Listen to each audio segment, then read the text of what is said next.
When Adam HaRishon, the first person, entered the world, he didn't quite know what to expect. Soon, however, he began to understand the world around him, the terrain of land and water, the animals and their sounds, when the different plants and fruit come to be, how to tell when the wind and rain will arrive. While at first those changes were scary, he quickly realized he need not be afraid of natural cycles. But then, the days began to get shorter. He noticed that the sun was setting earlier and earlier and rising later and later. He couldn't figure out why and soon began to despair. He thought that the world was falling apart, returning to the amorphous and formless darkness before God began creating. Instead of waiting for the end of the world, he took action, fasting and praying for 8 days, reaching out to God. Then he saw the days begin to lengthen and celebrated a festival of joy, for the light was once again returning. In the Talmud, where this story is told, our sages say that Adam HaRishon, the first person, soon learned that this was the way of the world. The days would get shorter and then longer, shorter and then longer, again and again each year in a natural cycle. I learn a different lesson. The first time the days shortened, perhaps they were not destined to become longer. The sun could have really disappeared forever. Maybe the days would have settled at a specific, short, unchanging length. But then Adam HaRishon acted. He fasted and he prayed and he called out, "It doesn't have to be this way." He changed the laws of nature. It feels like the days are getting shorter all around us. Hostages remain in Gaza. Another war in Lebanon is brewing. Violent attacks on Israel continue. Innocent civilians on all sides of all borders are caught in the crossfire.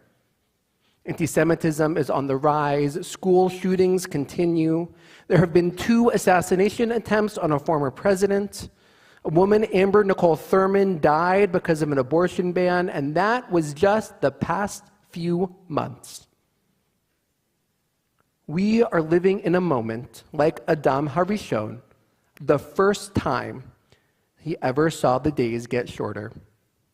These are truly unprecedented times, a confluence of events and traumas and tragedies that we could have never expected. And alongside those national and communal tragedies, many of us are reflecting on a year where perhaps we felt personal despair.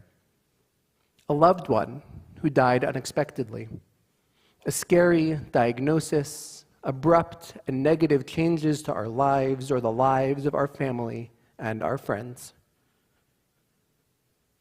And in addition to the communal tragedies and our personal despairs, we live with the ambiguous nature of life. The decision of President Biden not to seek a second term humbled many of us certain about how the election would unfold. As our children start a new school year, some of them at new schools or in new environments, we wonder about how the year will go. Reflecting on my own year that has passed, I began 5784 with no idea what life had in store for me, where I would live, how my rabbinic career would begin, what community I would call home. Sometimes I sit and wonder, like Adam HaRishon did that very first year, how will the days change next? Will they get longer or will they get shorter? We are living at an inflection point, a moment of uncertainty with our future not yet determined. Unlike the cycle of the lengths of days, which we know naturally get longer and shorter, the measure of our days, whether we sink into despair or rise up into prosperity, is up to us.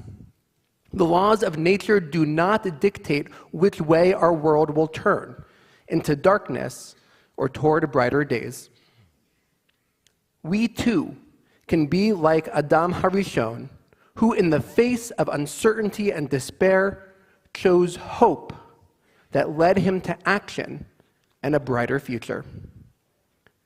Uncertainty is the birthplace of hope. Hope is not blind optimism and unwavering belief that everything will undoubtedly work out. Hope arrives when we realize it is entirely possible it won't end well, that the days might keep getting shorter. And despite possible setbacks or failures, we choose to believe that a different outcome is possible. Dr. David Arno is a psychologist and Jewish scholar. And Dr. Arno teaches hope expresses a passion for what is possible. Where certainty reigns, there's neither need nor room for hope.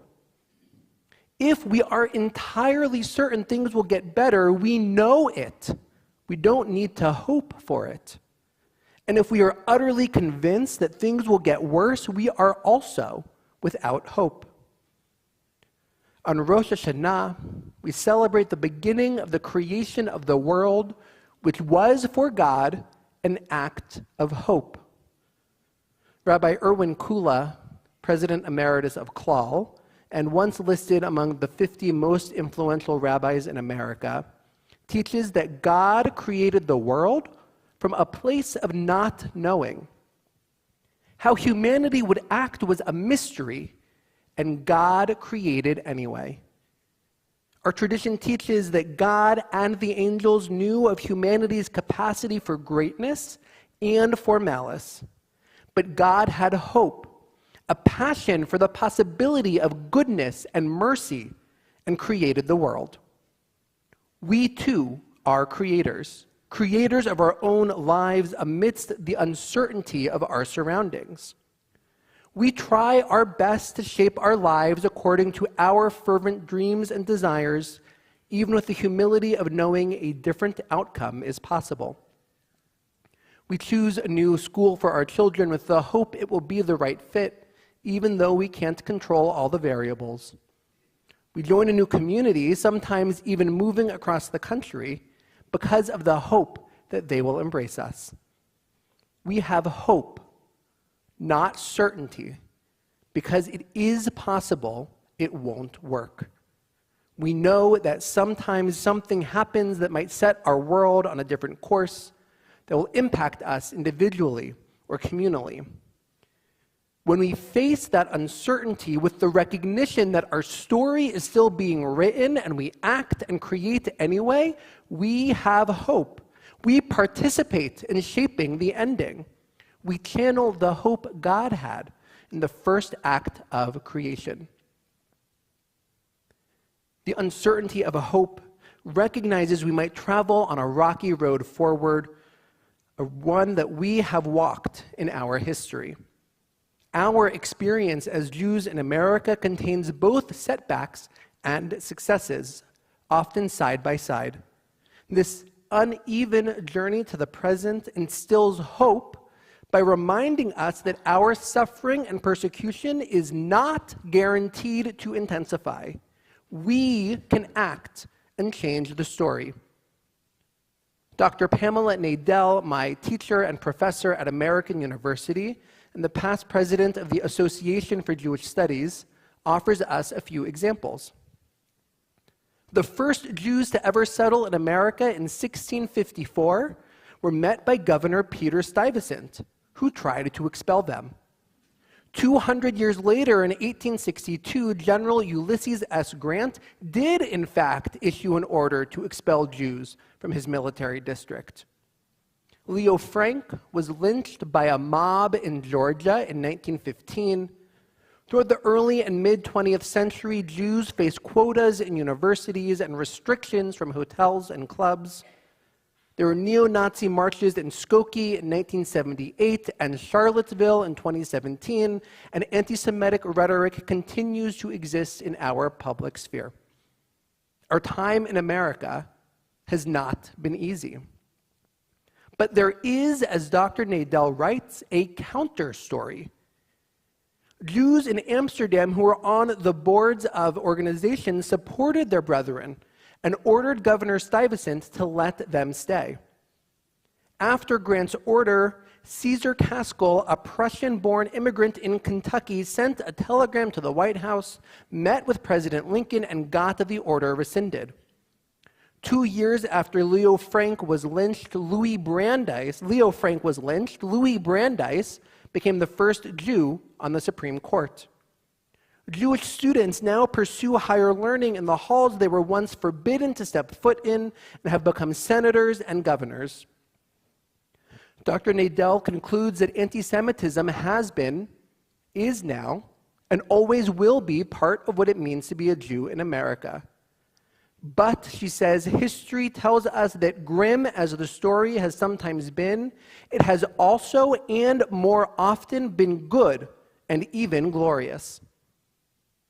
Our history gives us hope because it reminds us of what we have overcome in the past.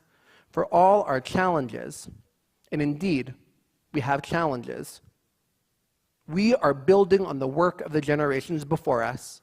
We have come far. The givens of our generation are the hopes and dreams of ages past.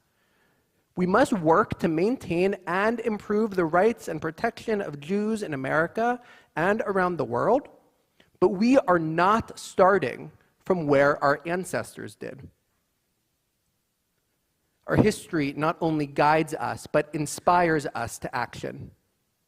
Those who came before us once hoped, and they turned their hopes into a reality, and now it is our turn. As Dr. Arno teaches, hope calls us to action. He writes, hope is about the energy and the determination we are willing to invest in making an outcome happen, whether it is likely or not. Hope rests on two underlying beliefs. Reality can change, and our actions can help change it. Hope is not a prayer. It is an action. Hope is what we do when the future is uncertain, but we want to shape it. As author and activist Rebecca Solnit writes, hope locates itself in the premises that we don't know what will happen, and in the spaciousness of that uncertainty, you recognize that you might be able to influence the outcome. You alone or in concert with a few dozen or several million others. Solnit teaches that we are not alone. We can make a difference. We cannot sit around and wait for hope to descend from the heavens. Instead, we generate hope when we step into the uncertainty, chasing the possibility of a brighter tomorrow. I'm reminded of a joke by a man named Maury who had a tough time in life. His request for a raise was denied. He had kids to take care of and rising expenses. His woes kept piling up, and he decides to go to shul to pray. Every morning he prays, please, God, let me win the lottery. Nothing will fix my life like winning the lottery will.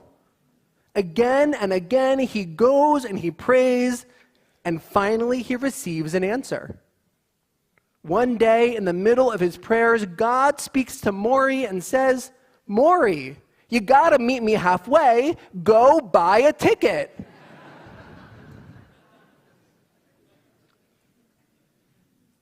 We have to meet God halfway. Simply sitting and wishing for things to be different is not having hope, nor will it generate hope. Instead, hope is an action, our commitment to influence the future. This too is the message of the Yamim Noraim, these days of awe. We are called to do teshuvah, to repent and return to sacred living. This is only possible because hope says we can change our actions. Simply asking God to change us is not teshuvah. We must have the belief we can return and take action to start down that path.